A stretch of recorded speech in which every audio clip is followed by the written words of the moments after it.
हिंद दोस्तों, मैं senior NCC cadet Saurabh Singh आपका अपने यूट्यूब चैनल पर बहुत बहुत स्वागत करता हूँ। दोस्तों, एक बहुत क्वेश्चन दिमाग में आता है बच्चों के कि एनसीसी क्या होता है, एनसीसी ज्वाइन कैसे करते हैं, एनसीसी में फायदे क्या क्या होते हैं, एनसीसी के सर्टिफिकेट्स के फायदे क्या क्या होते हैं, क्या गर्ल्स भी ज्वाइन कर सकती हैं।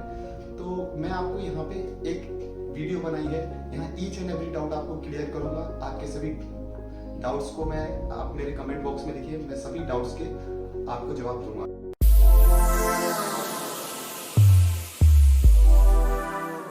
स्वागत करता हूं। तो मैं आपको बताऊंगा एनसीसी के बारे में। बिल्कुल बेसिक से शुरू करेंगे, एनसीसी क्या है, ठीक है। तो आ जाते हैं हम अपने टॉपिक पे। एनसीसी एनसीसी की फुल फॉर्म होती है नेशनल कैडेट कॉर्प्स, ठीक है। एनसीसी एक स्वयं अपने इच्छा अनुसार ज्वाइन किया जाता है, ठीक है। तो अगला बात करेंगे मोटो। एनसीसी का मोटो क्या है? तो यूनिटी और डिसिप्लिन इसका मोटो है, ठीक है, यानी एकता और अनुशासन। एनसीसी के अंदर आपको एकजुट होकर एकता आपको सिखाई जाती है, एक डिसिप्लिन सिखाया जाता है। उसके बाद ये एस्टैब्लिश कब हुआ था? तो मैं आपको बता दूं 15 जुलाई 1948 को ये इंडिया में एस्टैब्लिश हुआ था। फर्स्ट टाइम पे ये जर्मन में था, जर्मनी में इसको एनसीसी सिखाया जाता था। उसके बाद इंडिया में इसको एक्सेस एक्ट के तहत 1948 को इंडिया में इसको एस्टैब्लिश किया गया था। आगे इसके डायरेक्टरेट्स की बात करूं तो यहाँ पे 17 डायरेक्टरेट्स हैं और ये अलग अलग स्टेज में है। अलग अलग राज्यों में आपको अलग अलग डायरेक्टरेट्स मिल सकते हैं। उसके बाद हेडक्वार्टर, जो 17 डायरेक्टरेट्स है उनका हेडक्वार्टर आर.के. पुरम न्यू दिल्ली में है। और डीजी की बात करेंगे, डीजी ऑफ एनसीसी यानी डायरेक्टर जनरल ऑफ एनसीसी कौन है? तो मैं आपको बता दूं लेफ्टिनेंट तरुण कुमार, जो कि 33 रैंक पर इन्होंने अपनी पोस्ट संभाली थी। तो ये हमारे लेफ्टिनेंट जनरल तरुण कुमार, ये हमारे डीजी ऑफ एनसीसी है। और आपको मैं बता दूं कि पूरे इंडिया के अंदर 15 लाख एनसीसी कैडेट इस टाइम परीक्षण ले रहे हैं।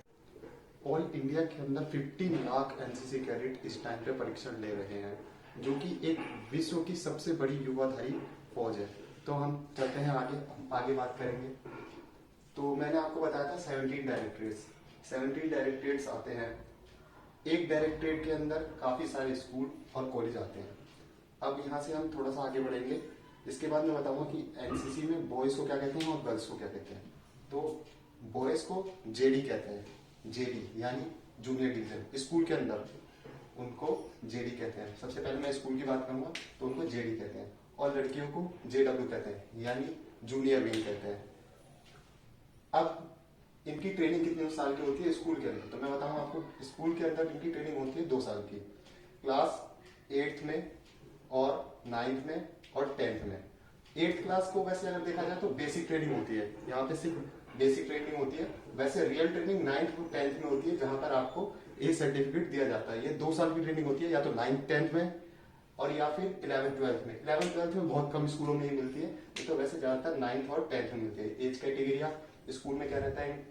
12 से लेके 17 ईयर्स होता है, जो कि आप 12 साल से लेके 17 साल के बीच में आप एनसीसी ज्वाइन कर सकते हैं। यहाँ आपको 2 साल की ट्रेनिंग के बाद मिलता है ए सर्टिफिकेट।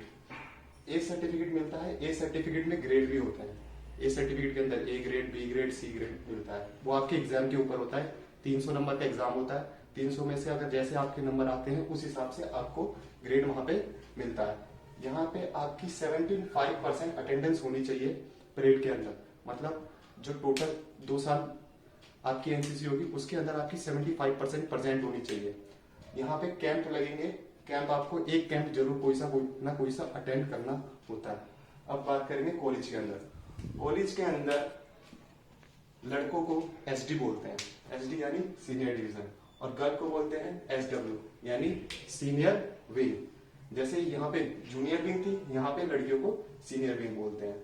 3 साल की इनकी ट्रेनिंग होती है, 3 इयर्स ट्रेनिंग होती है।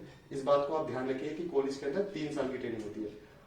अब 3 साल की ट्रेनिंग कैसे होती है कॉलेज के अंदर, मैं आपको बताता हूँ। ग्रेजुएशन बेस पे ट्रेनिंग होती है। ग्रेजुएशन जैसे आप बीए कर रहे हैं तो आप बीए फर्स्ट ईयर में आप एनसीसी ज्वाइन कर सकते हैं।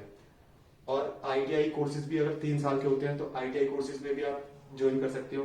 कॉलेज में भी एनसीसी में, ग्रेजुएशन में भी एनसीसी होती है और आईटीआई में भी एनसीसी हो सकती है। आप ये देख लें कि आप आईटीआई कर रहे हैं तो आप एनसीसी वहां ज्वाइन कर लें, या ग्रेजुएशन कर रहे हैं तो वहां ज्वाइन कर लें। 15 साल से लेकर 26 साल के बीच में आप यहाँ पे कॉलेज के अंदर एनसीसी ज्वाइन कर सकते हैं। अब मैं आपको बताऊंगा कि फर्स्ट ईयर और सेकेंड ईयर, जैसे बीए फर्स्ट ईयर और बीए सेकेंड ईयर में आपको मिलेगा B certificate. BA first year में आपको फर्स्ट ईयर में और सेकेंड ईयर में मिलेगा बी सर्टिफिकेट, और बीए थर्ड ईयर में मिलेगा सी सर्टिफिकेट। सी सर्टिफिकेट बहुत ही ज्यादा आपको रिजर्व करता है डिफेंस फोर्सेस के लिए। जैसे एनडीए के अंदर अगर आपके पास सी सर्टिफिकेट है तो आपको रिटन एग्जाम देना नहीं पड़ता है। ओटीए हो गया, आईएमए हो गया, तो इनके अंदर आपको रिटन एग्जाम नहीं देना पड़ता अगर आपके पास सी सर्टिफिकेट है। यहाँ पर आपको मैं बता दूं आपकी 75% अटेंडेंस होनी चाहिए। आप 75 से लेके 85% आपकी यहाँ पे अटेंडेंस होनी चाहिए। विद आपने यहाँ कैंप जरूर किया हो। कैंप आपको करना बहुत जरूरी है। कैंप कॉलेज के अंदर आप जब तक कैंप नहीं करोगे तब तक आपको इन सर्टिफिकेट को नहीं मिल सकता। अब बात करते हैं कि सर मेरी उम्र मान लीजिए निकल चुकी है, मैंने जैसे कॉलेज में एनसीसी नहीं ज्वाइन कर, स्कूल में एनसीसी नहीं ज्वाइन कर पाया, कोई बात नहीं, आपने स्कूल में एनसीसी नहीं ज्वाइन की तो आप डायरेक्ट कॉलेज में ज्वाइन कर सकते हैं। वो भी ध्यान रहे फर्स्ट ईयर में आप ज्वाइन करें। पोस्ट ग्रेजुएशन कोर्सेज आप कर रहे हो तो आप वहां एनसीसी नहीं ज्वाइन कर सकते, सिर्फ ग्रेजुएशन में ही एनसीसी ज्वाइन कर सकते हो। आपको बता दूं, आप जैसे ही स्कूल में आपने नहीं ज्वाइन कर पाए, आप डायरेक्ट कॉलेज में ज्वाइन कीजिए, आपको डायरेक्ट कॉलेज में आप एनसीसी ज्वाइन कर सकते हैं। अब बात करते हैं ओपन और रेगुलर। ओपन और रेगुलर कैसे? ये तो हो गया आपने किसी कॉलेज में एडमिशन ले लिया तो आप वहां रेगुलर एनसीसी कर रहे हैं। अब बात करते हैं जैसे कुछ बच्चों के नंबर नहीं आ पाते, कट ऑफ नहीं बन पाती उनकी, तो वो कॉलेज में एनसीसी कैसे ज्वाइन करें, वो ओपन से पढ़ाई करने लगते हैं। तो उनके लिए मैं बताना चाहूंगा, ओपन में क्या होता है कि कॉलेज के अंदर 15% सीटों को रिजर्व रखा जाता है ओपन कैटेगरी वालों के लिए। तो आप यहाँ पे ओपन से आप ज्वाइन कर सकते हो। यहाँ पे ये अपना कॉलेज की वेबसाइट पर जब भी वैकेंसी आती है तो वो डाल देते हैं कि हमारे कॉलेज में वैकेंसी आ गई है एनसीसी की 15%, तो आप यहाँ आकर ज्वाइन कर लीजिए। पर लेकिन यहाँ पे आपको फिजिकल देना होता है, फिजिकल के बाद ही, फिजिकल और इंटरव्यू के बाद ही आपको यहाँ पे एनसीसी दी जाती है ओपन वालों को। स्कूल के अंदर बता दूं, स्कूल के अंदर क्या होता है, आपके स्कूल में नोटिस बोर्ड पर लगा दिया जाता है, नोटिस बोर्ड के ऊपर आपका लगा दिया जाता है कि आप एनसीसी ज्वाइन करें। अब ओपन वाले बच्चे कैसे ज्वाइन करें? जिनके स्कूल में एनसीसी नहीं है, वो अपने स्कूल के प्रिंसिपल से एक लेटर लिखवाएं और एनसीसी फॉर्म को ले, उसको स्टेपलर करें और जिस स्कूल में एनसीसी है वहां के एएनओ से बात करें।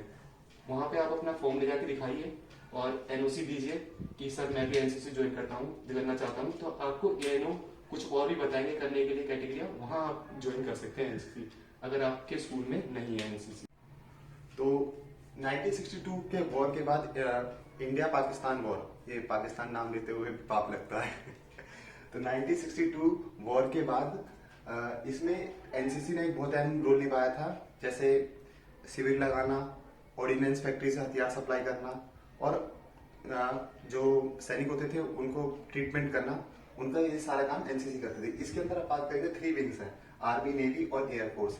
जरूरी नहीं है कि हर जगह आपको एक ही विंग, अलग अलग तरीके की विंग मिलेगी, चाहे आर्मी मिल जाए चाहे नेवी मिल जाए, तो आपको कोई सी भी विंग ज्वाइन कर लेनी है। तीनों में ही एक जैसा ही पढ़ाया जाता है, एक जैसा ही सब चीज होता है। सर्टिफिकेट की बात करेंगे, ए सर्टिफिकेट होता है, इसके अंदर 5% आपको रिजर्वेशन मिल जाता है सिर्फ एग्जाम के अंदर। एग्जाम के अंदर फिजिकल आपको देना ही पड़ेगा, मेडिकल आपको देना ही पड़ेगा।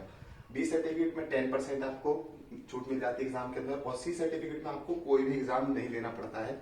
डिफेंस के एग्जाम में जितनी भी बैट वाली एग्जाम है उसमें 15% आपको छूट के साथ नो एग्जाम देना होता है। बिना एग्जाम के आप वहां पे क्वालिफाई कर ले सकते हो। तो आप मेरे चैनल को सब्सक्राइब कर लीजिए, ज्यादा से ज्यादा शेयर कीजिए डिफेंस लवर के साथ जो आगे अपना डिफेंस में करियर बना सके।